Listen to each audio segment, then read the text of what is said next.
अस्सलाम वालेकुम रहमतुल्लाहि व बरकातुहू। आज की इस वीडियो में मैं आपको ये बताना चाह रहा हूँ कि आप लोग जब HEC में आप अगर अप्लाई कर रहे हैं, हाँ, पेपर के लिए आप किसी जर्नल में HEC के रूल के मुताबिक सबमिट करवाना चाह रहे हैं और उस जर्नल किस कैटेगरी में आता है और कितने जर्नल हैं जिनमें आप सबमिट करवा सकते हैं, तो उन तमाम जर्नल की लिस्ट जो है या आप उनको देखना चाहते हैं कि किस कैलिबर का है, तो उसका मैं तरीका आपको बता देता हूँ। सबसे पहले आप गूगल ओपन करेंगे अपनी और उसमें जाके लिखें HJRS। तो ये है H मीन HEC और J जर्नल और RS रिसर्च को शो कर रहा है, तो HEC जर्नल रिसर्च, ठीक है। ये लिखेंगे आपके पास ये आ जाएगा HEC जर्नल रिसर्च, बस ये लिख दें तो आप देखें तो ये ओपन होगा। अब इसमें आपके पास ये जो है ना HJRS HEC की जो ये वेबसाइट, इस पर क्लिक करें, ओपन करेंगे, ये जगह आ जाएगी। अब आपका सवाल पैदा होता है कि यार अब यहाँ पे क्या करते होते हैं, जर्नल कैसे देखते हैं। तो याद रखें, या तो आपको ऑलरेडी किसी जर्नल का नाम पता है तो आप यहाँ पे लिखेंगे, यहाँ पे टाइप कर देंगे। लेकिन अगर आपको जर्नल का कोई नाम नहीं पता तो यहाँ जर्नल का नाम आप रखेंगे, जो भी जर्नल रखेंगे। सपोज़ आपने फ़िज़िक्स रखा तो अब बहुत सारे नाम आ गए, जैसे फ़िज़िक्स रिपोर्ट्स एक जर्नल है, आपको नाम पहले से पता था, आपने डाला, आपने फाइंड जर्नल पे क्लिक करेंगे ना तो ये आ जाता है ये किस कंट्री का है, जैसे ये नीदरलैंड का है, फिर ये किस कैटेगरी में आता है, W कैटेगरी का बेस्ट जर्नल है ये।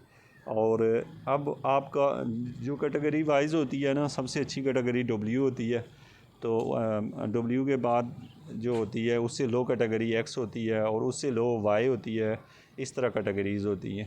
तो जो 3 कैटेगरीज़ हैं W, X, Y और Z, तो उसको सिफर ही समझें। तो अब आपके पास जो HEC होती है वो आपके पेपर को इस तरीके से एक्सेप्ट करती है कि आपका जो जर्नल है वो W, X, Y कैटेगरी में से हो, लेकिन जो PhD के लिए ज़रूरी होता है वो X और जो है वो X और Y कैटेगरी में होना ज़रूरी है। अब आपका खाली क्वेश्चन ये नहीं है कि आप कैसे इसको टैकल करेंगे, आपको जर्नल का नाम ही नहीं पता। तो अब क्वेश्चन अराइज़ होता है, ठीक है जी, हमें जर्नल का नाम नहीं पता, अब हम तमाम जर्नल खोल के देखना चाह रहे हैं जो हमारे मुतल्लिका है। तो हम ये जो लिखा हुआ है ISSN, इसके ऊपर क्लिक करते हैं।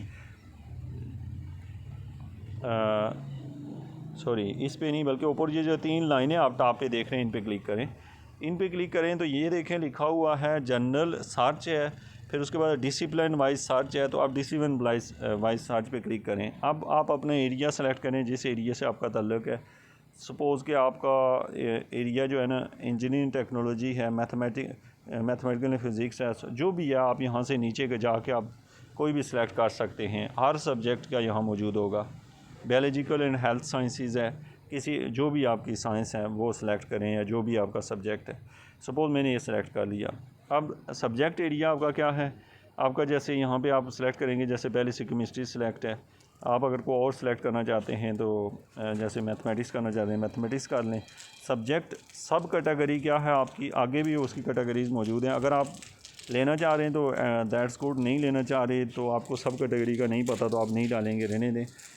फिर ऑल यहाँ पूछ रहा है किस कैटेगरी में हो, आप किस टाइप का जर्नल चाहते हैं, W का, X का, Y कैटेगरी का, या नॉट रिकॉग्नाइज जर्नल जो है वो लेना चाह रहे हैं। तो आप ऑल को अगर देखना चाहते हैं, आप इसको जो ही रिफ्रेश पे क्लिक करेंगे, यहाँ पे नीचे तमाम जर्नल के नाम आ जाएंगे आपके सब्जेक्ट के।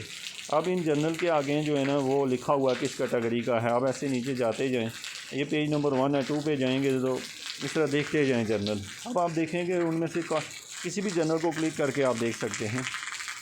जैसे ये खोल लिया, किस कंट्री का ये जर्नल है, किस कैटेगरी में है, ठीक है, ये सारा आप देख सकते हैं। और बेटर अगर आप उसका पता करना चाहते हैं किसी जर्नल के बारे में, तो आप उस सारे को यहाँ से सिलेक्ट करेंगे। सिलेक्ट करने के बाद आपने जस्ट ये करना है कि जो हिस्सा होगा उसको यहाँ से कॉपी करके ना एक नया ओपन कर लें, उसमें जाके इसको पेस्ट कर लें। ये जैसे आपने कर लिया, आपने सिलेक्ट, ये जो आपके पास ओपन होके आ गया ना, ये देखें European journal of operational research जो है, इसके बारे में तमाम मालूमात दी हुई है। अब मैं किसी और वीडियो में आपको सिखाऊंगा कि आप कैसे जो है ना वो सबमिशन कैसे करवाते हैं, लेकिन ये कि अभी आपने ये सीखा कि जर्नल आप अपने मुतल्लिका कैसे ढूंढते हैं। Thank you very much. अगर कोई क्वेश्चन है तो आप मुझे कमेंट ज़रूर करें। Thank you very much.